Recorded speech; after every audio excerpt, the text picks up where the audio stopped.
رمضان كريم، كل عام وحضراتكم بخير. مع قدوم شهر رمضان وطقوسه اللي كلنا بنحبها وتعودنا عليها لازم تكون موجودة، مش افطارنا وبس لكن كمان الحاجات الحلوة الكتير اللي بنعملها في رمضان، الكنافة والقطايف والجلاش والبسبوسة والمعمولة والهريسة، كل الحاجات الجميلة دي اللي ستات العربيات والمصريات بيبدعوا فيها. لكن يا ترى ملهاش أضرار؟ الحقيقة إن الأكلات الجميلة المحببة لينا دي أحيانا تكون مفيدة وأحيانا تكون ضارة. طب وضررها بيتمثل في ايه؟ باكلها بعد الوجبه، فده بيعقد هضم وجبات الفطار ونخلي شعورنا ببطننا تقيله ومفيش راحه. يعني بعد الفطار حتى لو حبينا ننام مفيش نوم عميق لامتلاء المعده وضغط الدم الكبير اللي المفروض يبقى موجود علشان نقدر نهضم الاكلات دي.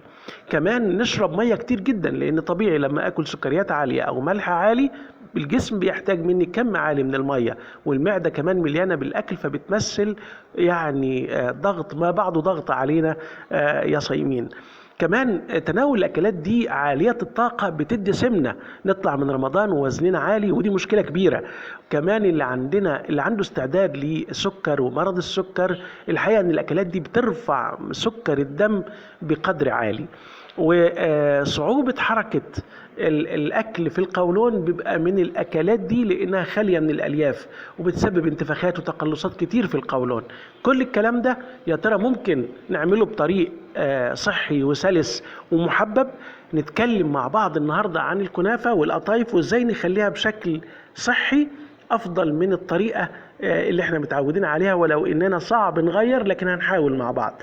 الحقيقة ان المدخلات بتاعت الكنافة والقطايف وغيرها بتبقى دقيق زيرو من الردة، يعني دقيق بلا ردة خالص، بنحط عليه سكر عالي المحلول السكري اللي بنضيفه، ونحط معاه سمن ان كان طبيعي او نباتي بقدر عالي، واحيانا بيضيفوا بقى المكسرات وبعض الاطعم والكلام ده كله.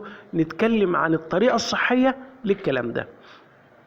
اولا المفترض يكون الدقيق بتاعي فيه قليل من الردة، يعني ما يكونش زيرو ردة. يعني ممكن وانا الفران او انا بعملها في البيت او لو انا بشتريها احاول الدقيق اللي يكون موجود ما يكونش خالي تماما من الردة، وده هيسهل معايا حركة الامعاء والامتلاء والشبع وحاجات كتير قوي. الحاجة التانية ان السكر بدرجة عالية اللي بيضاف في المحلول السكري ما ينفعش ابدا قدر عالي كبير من ده.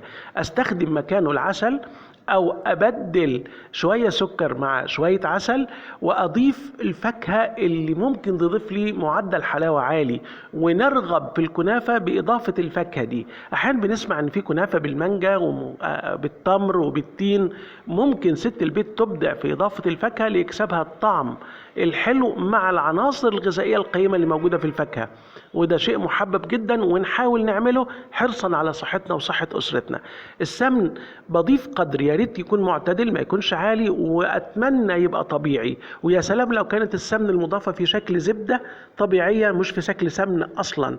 ولو هضيف سمنة بلدي يبقى قدر مش عالي، أكسبها الطعم الكويس وأكسبها القوام الجيد.